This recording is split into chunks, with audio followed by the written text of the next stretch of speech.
ऐसे तो हमारी ज़िंदगी काफ़ी भाग दौड़ भरी है, लेकिन हमारे शरीर को स्वस्थ रखने के लिए योग बहुत महत्वपूर्ण है। और कल 21 जून 2023 को योग दिवस है। ऐसे में भारत को योग गुरु कहा जाता है। शरीर और मानसिक स्वास्थ्य के लिए योग लाभकारी है। योग का अभ्यास शरीर को रोग मुक्त रखता है और मन को शांति देता है। भारत में ऋषि मुनियों के दौर से योगाभ्यास से होता आ रहा है। यह एक अमूल्य प्राचीन प्रथा है। यूँ तो योग के महत्व किसी से छुपे नहीं हैं, लेकिन इसका महत्व तब बढ़ गया जब कोरोना के कारण सभी घरों में बैठकर तनाव से ग्रस्त हो गए थे और लोगों की आवाजाही बंद हो गई थी। ऐसे में मन को शांत रखने और शरीर को दुरुस्त रखने में योग ने ही मदद की थी। जीवन में योग के इसी महत्व को दर्शाने के लिए पूरा विश्व इंटरनेशनल योगा डे मनाता है। नमस्कार, मैं हूं सुमित सिंह और आप देख रहे हैं mission 24x7। International yoga day देश भर में योग से होने वाले फ़ायदों के विषय में जागरूकता फैलाने के लिए हर वर्ष 21 जून को मनाया जाता है। इस बार 9वां अंतर्राष्ट्रीय योग दिवस मनाया जा रहा है। अंतर्राष्ट्रीय योग दिवस को वर्ल्ड योगा डे भी कहा जाता है। पहली बार यह 21 जून 2015 को मनाया गया था। इसकी नींव भारत के प्रधानमंत्री नरेंद्र मोदी द्वारा 27 सितंबर 2014 को संयुक्त राष्ट्र महासभा में योग से संबंधित एक प्रभावशाली भाषण के साथ रखी गई थी। उसी के बाद 21 जून को इंटरनेशनल योगा डे घोषित किया गया था।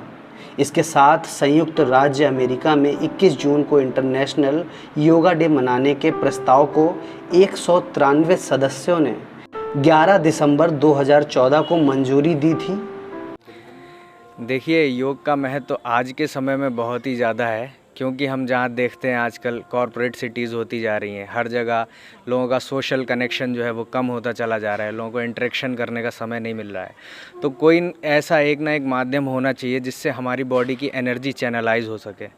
तो यहाँ पर जो हमारे प्राचीन ऋषि मुनि हैं, और योग के बारे में कहा जाता है जब से मानव सभ्यता शुरू हुई तब से योग का इतिहास रहा है। जैसे श्रीमद् भगवद गीता में भी इसका वर्णन है और हठ प्रदीपिका में भी इसका वर्णन है कि श्री आदिनाथाय नमोस्तु तस्मै येनोपदिष्टा हठ योग विद्या, कि हम आदिनाथ शिव को मानते हैं।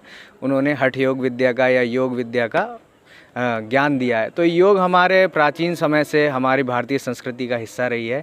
और वर्तमान समय में, जहाँ पुराने समय में योग का उद्देश्य आत्मा से परमात्मा का मिलन होता था, लेकिन आज के समय में मनुष्य अपने शारीरिक समस्याओं से ही इतना जूझ रहा है। तो आसन, प्राणायाम, मुद्राबंद के माध्यम से हम जो है योग के थ्रू अपने आप को एक पूर्ण हेल्थ प्राप्त कर सकते हैं। तो इस तरह से योग हमारे आज के जीवन में बहुत ही ज़्यादा महत्वपूर्ण है।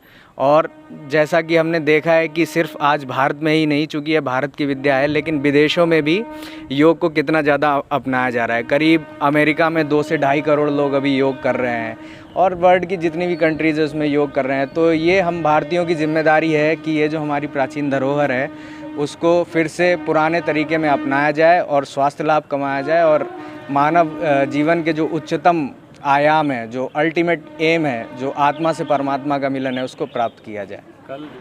वहीं इस बार अमेरिका की यात्रा के दौरान प्रधानमंत्री नरेंद्र मोदी 21 जून को अंतर्राष्ट्रीय योग दिवस पर संयुक्त राष्ट्र अमेरिका के न्यूयॉर्क में होने वाले समारोह में शामिल होंगे। हर साल की तरह इस साल भी विश्व अंतर्राष्ट्रीय योग दिवस के लिए एक थीम रखी गई है, जिसको वसुधैव कुटुंबकम के लिए योग नाम दिया गया है। वसुधैव कुटुंबकम का अर्थ है धरती ही परिवार है।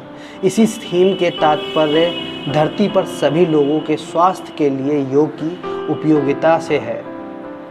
इसके पहले पिछले वर्ष 2022 योगा डे का थीम योगा फॉर ह्यूमैनिटी था। आइए योग के महत्व के बारे में भी जानते हैं। योग पूरी दुनिया में स्वास्थ्य को चुनौती देने वाली बीमारियों को कम करने में मदद करता है, साथ ही ध्यान का अभ्यास करने में मदद करता है और तनाव से राहत दिलाता है।